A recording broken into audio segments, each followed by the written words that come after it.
Eccoci mister, 1-0 che tutto sommato, visto dagli spalti, è il risultato equo e giusto. C'è stata anche l'occasione da entrambe le parti magari di fare il colpaccio, di passare in vantaggio. Lei come giudica invece questa partita?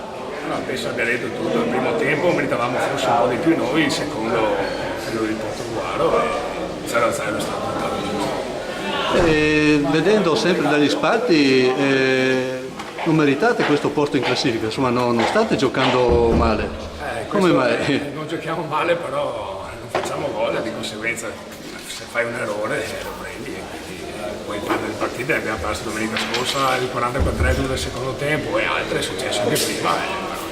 Adesso siete costretti un po' a rincorrere perché penso che il vostro obiettivo sia la salvezza. Siamo partiti con l'obiettivo salvezza.